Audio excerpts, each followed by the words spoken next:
आज हम रक्त के बारे में पढ़ेंगे। रक्त तो अंग्रेजी में ब्लड कहते हैं और उर्दू में लहू कहते हैं। रक्त के अध्ययन को हीमेटोलॉजी या सेरोलॉजी कहते हैं। अब हम रक्त को एक एक पॉइंट हम स्टडी करते हैं।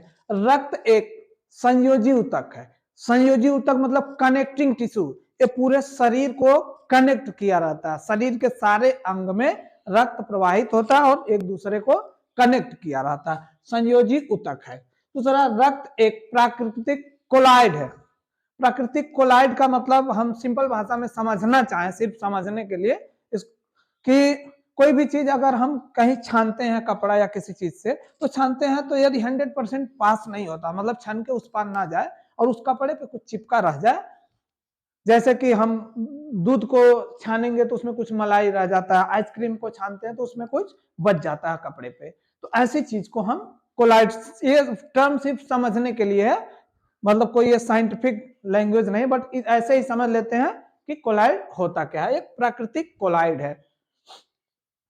पीएच वैल्यू की बात करते हैं। रक्त का पीएच जो है 7.4 होता है।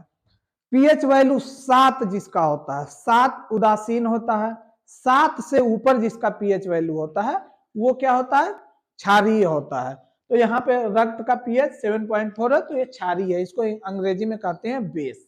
और 7 से नीचे जिसका होता है उसको कहते हैं अम्ल। अम्ल को इंग्लिश में कहते हैं एसिड। अब हम पढ़ते हैं कि रक्त का निर्माण होता कहाँ है।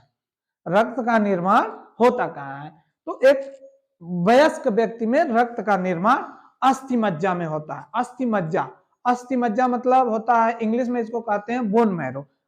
जब चिकन विकन खाते हैं तो हड्डी में देखे होंगे कि हड्डी में एक रेड कलर का, उसमें एक होल होता है, उसमें रेड रेड दिखाई देता है, वो जो रेड दिखाई देता है वही अस्थि मज्जा होता है। तो वयस्क में ब्लड का निर्माण अस्थि मज्जा में होता है। लेकिन जो बच्चा पैदा ही नहीं हुआ उसके अंदर में भी तो ब्लड होता है, जो भ्रूण जिसको कहते हैं, चाहे वो 3 महीने का भ्रूण हो चाहे 8 महीने का भ्रूण हो, मतलब वो अभी जन्म नहीं लिया है। यदि वो जन्म नहीं लिया है तो उसको भ्रूण कहेंगे। भ्रूण में ब्लड का निर्माण कहाँ होता है? भ्रूण में ब्लड का निर्माण जो है लीवर में होता है, यकृत में। भ्रूण में ब्लड का निर्माण लीवर में होता है, यकृत में। अब बात आती है कि ब्लड जो है मेल और फीमेल में डिफर करता है। मेल में ब्लड जो है 5.5 लीटर मतलब 5.5 लीटर होता है, लेकिन वही फीमेल में ब्लड जो है सिर्फ 5 लीटर होता है, मतलब आधे लीटर कम होता है। आधे लीटर कम क्यों होता है? क्योंकि ब्लड में हीमोग्लोबिन होता है। हीमोग्लोबिन आरबीसी का निर्माण करता है, रेड ब्लड कॉर्पोसेल, तो आरबीसी का निर्माण करता है। और हीमोग्लोबिन जो है फीमेल में कम होता है। फीमेल में हीमोग्लोबिन कम होने के कारण उनमें आधा लीटर ब्लड कम होता है। अब हम इसके स्टोरेज के बारे में पढ़ते हैं और ये कैसे नष्ट होता है। इसके ब्लड का स्टोरेज, ब्लड जो है हमारे उदर में बाएं साइड स्टोर होता है। वहां पे तिल्ली होता है जिसको अंग्रेजी में स्प्लीन बोलते हैं। अंग्रेजी में स्प्लीन बोलते हैं और प्लीहा भी उसको बोलते हैं, कुछ लोग उसको तिल्ली बोलते हैं। तिल्ली में जो है ब्लड स्टोर होता है। और कब्र भी, ब्लड जो है वो मरता भी है। जब मरता है, जो भी ब्लड मरता है, वो उसमें ब्लड का कब्रगाह भी स्प्लीन को ही कहते हैं। जो मर गया, जो भी ब्लड सेल्स मर जाते हैं वो प्लीहा में ही नष्ट हो जाते हैं। उसके बाद बात आती है कोलेस्ट्रॉल। कोलेस्ट्रॉल जो है एक चिपचिपा पदार्थ होता है। चिपचिपा पदार्थ जैसे कि तेल मसाला जो लोग ज्यादा खाते हैं, या मान के चलिए बादाम ज्यादा खाते हो, तो चिपचिपा पदार्थ जो है ब्लड में बढ़ जाता है। इस चिपचिपा पदार्थ को कोलेस्ट्रॉल बोलते हैं। कोलेस्ट्रॉल जो है 200 ग्राम प्रति डेसीलीटर होता है। ये डेसीलीटर एक यूनिट है। पैथोलॉजी में जहां पर भी ब्लड का अध्ययन होता है वहां पे उसको प्रति डेसीलीटर ही मेजरमेंट किया जाता है। तो 200 ग्राम प्रति डेसीलीटर कोलेस्ट्रॉल होना चाहिए, इससे ज्यादा नहीं होना चाहिए। इससे ज्यादा जब होता है, कोलेस्ट्रॉल की मात्रा जब बढ़ जाती है शरीर में, तो ब्लड में जब बढ़ जाएगा कोलेस्ट्रॉल तो जाके हार्ट पे चिपक जाता है। जब हार्ट पे चिपक जाता है तो हार्ट की फंक्शनिंग इफेक्ट कर जाती है, हार्ट प्रॉपरली फंक्शन नहीं कर पाता। जब प्रॉपरली फंक्शन नहीं कर पाता है तो हार्ट अटैक आ जाता है, और हार्ट अटैक आता है तो जाहिर सी बात है कि आज के समय में ये मान लेते हैं कि मैक्सिमम डेथ जो है हार्ट अटैक से ही होते हैं। तो जब हार्ट अटैक आ जाएगा तो समझ लिए, तो कोलेस्ट्रॉल से यदि बचना है तो चिपचिपा और तेल और मसाले कम यूज करें। अगला तीसरा पार्ट है हीमोग्लोबिन। हीमोग्लोबिन जो है मेल में 14 ग्राम प्रति डेसीलीटर होता है। हीमोग्लोबिन क्या है? ब्लड का ही एक पार्ट है जिसका निर्माण आयरन से होता है। देखिए Fe हमने लिख दिया। ब्लड में हीमोग्लोबिन होता है, हीमोग्लोबिन में क्या होता है? आयरन होता है, आयरन होता है। और यहाँ फीमेल में यही चीज 13 ग्राम प्रति डेसीलीटर होता है। यहाँ पे वही चीज हमने बताया ना, यहाँ 13 ग्राम प्रति डेसीलीटर होता है और मेल में 14 ग्राम प्रति डेसीलीटर। तो यहाँ पे इनका हीमोग्लोबिन कम है, हीमोग्लोबिन में से ही आरबीसी का निर्माण होता है। आरबीसी का निर्माण जब हमारे हीमोग्लोबिन फीमेल में कम है तो इसलिए ब्लड भी उनमें आधा लीटर कम होता है। अब एक वैज्ञानिक थे विलियम हार्वे। विलियम हार्वे जी ने बताया कि ब्लड जो है हमारे पूरे शरीर में परिसंचरण करता है। परिसंचरण मतलब परिवहन, शरीर के सारे अंग तक ब्लड जो है चलता रहता है, सर्कुलेट होता रहता है। अब हम समझते हैं कि रक्त आखिर हमारे शरीर में क्या कार्य करता है। आखिर ये इसका कार्य क्या है? इसका सबसे पहला कार्य है कि शरीर के टेम्परेचर को नियंत्रण करना। शरीर के टेम्परेचर को नियंत्रण करना। हमारे नॉर्मल शरीर का टेम्परेचर कितना होना चाहिए? 37 डिग्री सेल्सियस। कितना?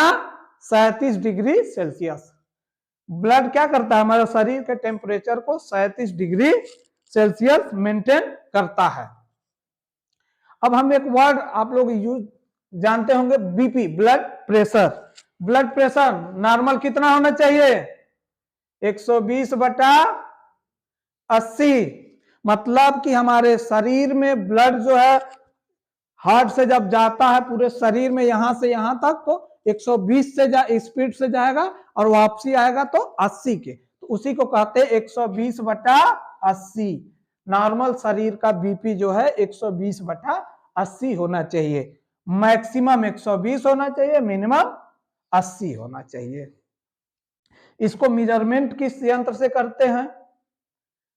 बीपी नापने की जो मशीन होती है उसको कहते हैं स्फिग्नोमैनोमीटर। स्फिग्नोमैनोमीटर। दूसरा काम क्या है इनका? ताप नियंत्रण समझ में आ गया। अगला है पोषक पदार्थ का परिवहन। पोषक पदार्थ का परिवहन। अब देखे होंगे कभी आप बीमार होते हैं तो कोई किसी चीज की आपके शरीर में कमी होती है तो इंजेक्शन लगवाते हैं। इंजेक्शन जैसा लगता है तो आपके ब्लड में क्या होता है? मिक्स होता है। जब ब्लड में मिक्स हो जाता है तो उस जिस चीज का आपको इंजेक्शन लगा होता है उसको पूरे शरीर में संचरित कर देता है, मतलब पूरे शरीर में भेज देता है। तो इसी को कहते हैं पोषक पदार्थ का परिवहन। अब बात आती है उत्सर्जी पदार्थ का परिवहन। उत्सर्जी मतलब जिनका उत्सर्जन होना चाहिए, मतलब जो हमारे शरीर के लिए हानिकारक हैं जो भी चीजें उसको उत्सर्जन कर देना चाहिए। मतलब शरीर से क्या करना चाहिए? बाहर निकाल देना चाहिए। तो कैसे निकलता है? ब्लड जो है अपने साथ जो भी उत्सर्जित पदार्थ उसको लेकर किडनी के पास जाता है। ये किडनी के पास जाता है, किडनी उसको पकड़ के निकाल देता है। इनमें क्या हानिकारक है उसको पकड़ के निकाल लेगा और उत्सर्जन के लिए भेज देगा। ब्लड खुद उत्सर्जन नहीं करता है, वो सिर्फ ले जाता है किडनी के पास। किडनी का काम है उसको फिल्टर करना, क्या सही है क्या गलत है। जो हानिकारक पदार्थ होते हैं किडनी उसको दूसरे रास्ते से हटा देता है और ब्लड को फिर वापस भेज देता है, ब्लड चला जाता है। हमारे शरीर में यूरिया का निर्माण होता है, अमोनिया का निर्माण होता है, ये सब जो है किडनी क्या करता है वहां से कैप्चर करके उत्सर्जन के लिए भेज देता है और ब्लड जो है फिर चला जाता है अपने रास्ते। उत्सर्जित पदार्थ का परिवहन समझ में आ गया हम लोगों को। अब गैसों का परिवहन। ब्लड जो है गैसों का भी तो परिवहन करता है। पूरे शरीर में ब्लड जो है फेफड़े के पास जब जाता है हम श्वसन क्रिया करते हैं, फेफड़ा सांस लेता है, बाहर से ऑक्सीजन को ब्लड में मिक्स कर देता है।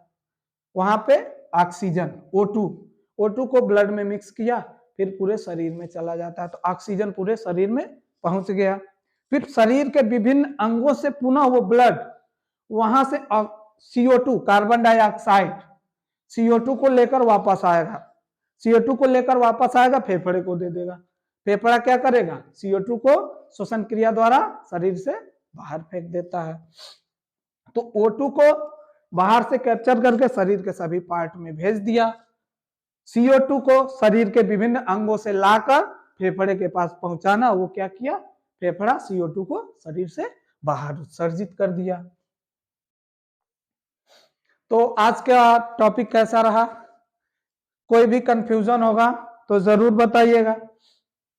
एक चीज और हम यहां बताना चाहेंगे कि यहां पे देखिए हीमोग्लोबिन लेडीज और जेंट्स में कम होता है, सॉरी लेडीज में कम होता है, जेंट्स में ज्यादा होता है। हीमोग्लोबिन डिपेंड करता है आयरन पे या Fe पे, हीमोग्लोबिन डिपेंड करता है Fe पे, मतलब Fe से बना होता है, आयरन उसमें मिक्स होता है। अब देखिए पुरुष में हीमोग्लोबिन 14 ग्राम प्रति डेसीलीटर है और महिला में 13 ग्राम प्रति डेसीलीटर। यही कारण है पुरुष का जो त्वचा होता है वो टाइट होता है, हार्ड होता है, और लेडीज का त्वचा जो है सॉफ्ट होता है। आप किसी जेंट्स को एक थप्पड़ मारेंगे तो उसको उतना चोट नहीं लगेगा, लेकिन उतनी ही तेजी से आप किसी लेडीज को मार देंगे एक थप्पड़ तो उसको चोट ज्यादा महसूस। इसका कारण सिर्फ और सिर्फ यही है कि उसमें जो है हीमोग्लोबिन जो है लेडीज में कम होता है। हीमोग्लोबिन कम होने के कारण लेडीज का त्वचा सॉफ्ट होता है। कोई कंफ्यूजन हो तो कमेंट सेक्शन में जरूर बताएं कैसा लगा आज का टॉपिक।